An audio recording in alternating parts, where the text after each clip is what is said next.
आइए मेरे दोस्तों, आवाज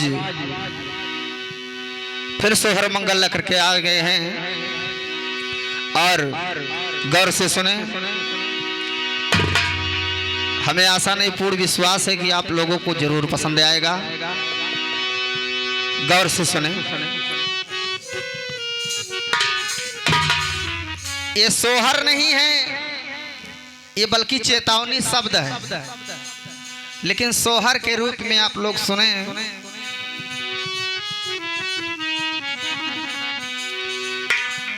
अरे सासु मार निसदीन बोलिया,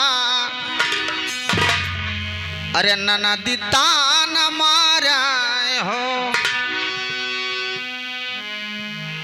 सासु मारे निसदीन बोलिया,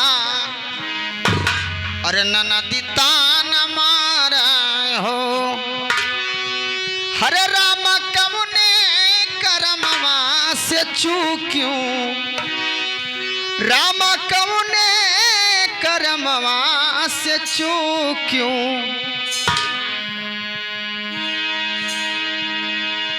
राम कमुने करमवा से चूक्यों, बलक नाही पाई हो।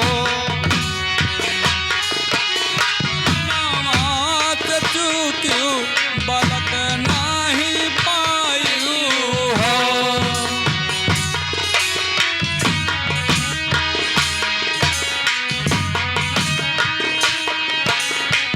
अरे राम कौने करमवा से चूक्यों, बलक नाही पाई हो।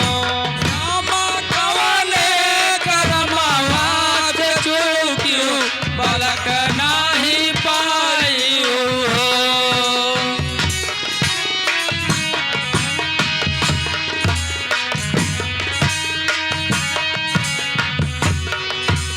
अरे पेड़वा पे बोलेला सुगनमा,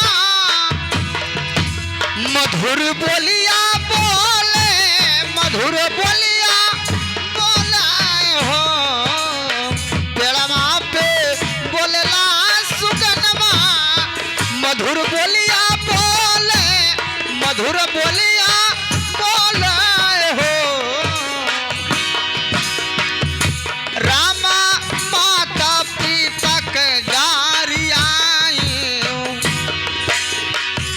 रामा माता पिता के गारी आयु, करमवा से चूकी हो। माता पिता के गारी आयु, करमवा से चूक्यों हो।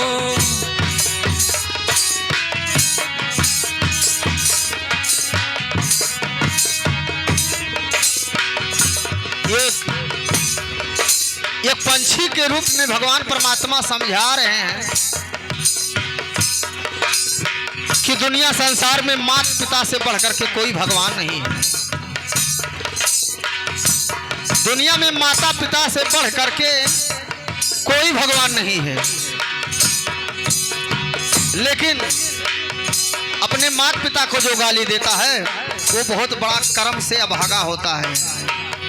रामा माता पिता के गारी आयु, कर्मवा से चूकी हो। माता पिता के गारी आयु, करमवा से चूक्यों हो।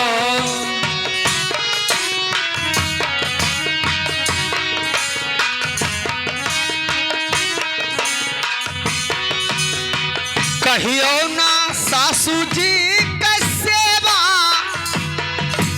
जेठानी जी से झगड़ी हूँ, जेठानी जी से झगड़ी हो। कहियो ना सासू जी के सेवा, जेठानी जी से झगड़ी हूँ, जेठानी जी से झगड़ी हो। रामा द्वारे से लौटे भिखरिया, रामा द्वारे से लौटे भिखरिया, बलक कैसे पई हो ललन कैसे पैहा हो रामा द्वारे से लौटे भिखरिया ललन कैसे पैया हो कैसे पैबू हो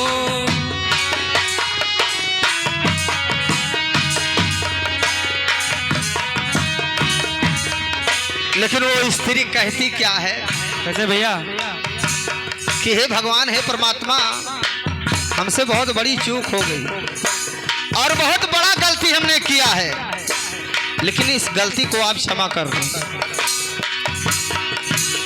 अरे सुगना तू बोलिया सुनायो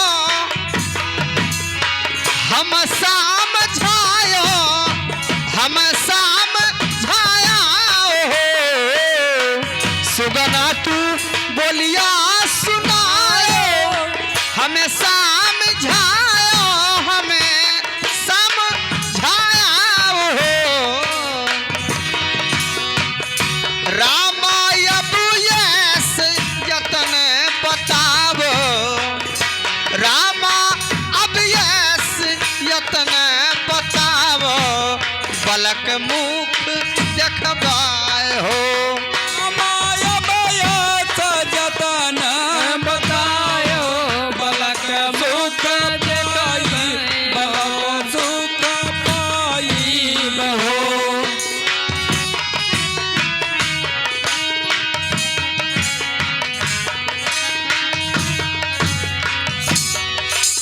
अरे नित उठे प्रातः नहाइबे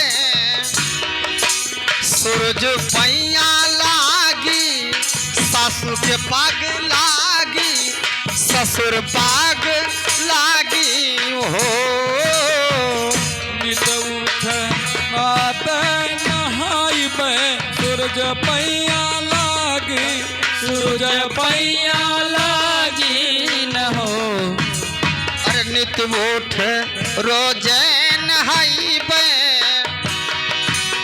सूरज पैया लागी सासू के पाग लागियो ससुर पाग लागियो रामा भूखे क भोजन करइबे हम नंगे के बसतार हो रामा भूखे के भोजन करइबे और नंगे के बस्तर हो भूखे क भोजन करइबे हम नंगे के बसतार हो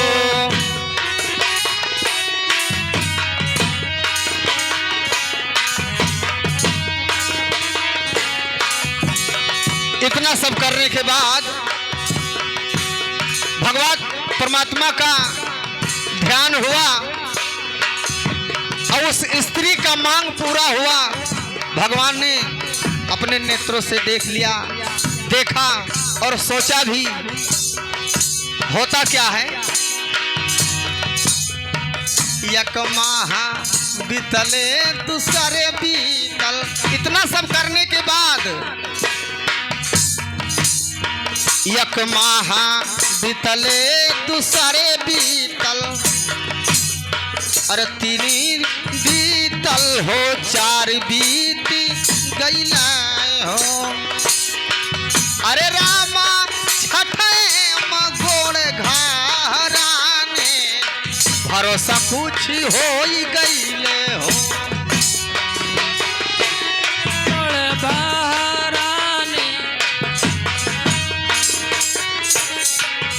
रामा छठे गोड़ घराने भरोसा कुछ हो गईल हो।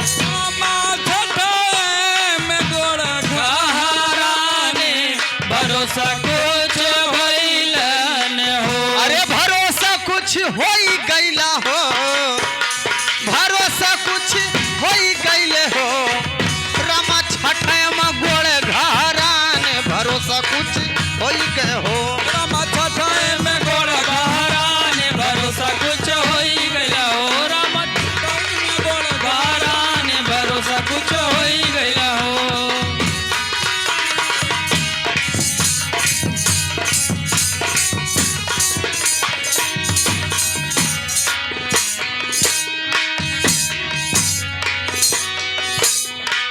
छठा माहा बीतल कि 7 बीतल 8 बीत गईला हो। बीतल कि 7 बीतल 8 बीत गईले हो। अरे रामा लगते हो 9 महीनमा, रामा लगते 9 महीनमा। अरे बबुआ जन्म ली हो। रामा लगते 9वां महीनावा कि ललना के जन्म भयो हो। अरे बबुआ जन्म लिए हो, रामा लगते 9 महीनावा। बबुआ जन्म लिए, रामा लगते हो 9 महीनावा। बबुआ जन्म लिए हो। लगता है 9वां महीना कि बबुआ जन्म लिए हो। रामा लगता है 9वां महीना कि बबुआ जन्म लिए हो।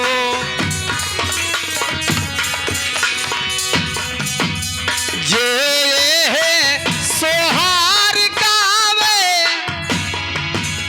और गाय के सुनावा हो। अरे जे सोहार गावे, अरे गाय के सुनावे, अरे बैठी के सुना हो। रामा तुलसी बिरवा जे लगावे, अमर फल पावे हो। रामा तुलसी बिरवा जे लगावे अमर फल पावाई हो। अरे रामा तुलसी बिरवा जे लगावे, अमर फल पावे हो। रामा तुलसी बिरवा जे लगावे अमर फल पावे हो। रामा तुलसी बिरवा जे लगावे अमर फल पावे हो। रामा तुलसी बिरवा जे लगावे, अमर फल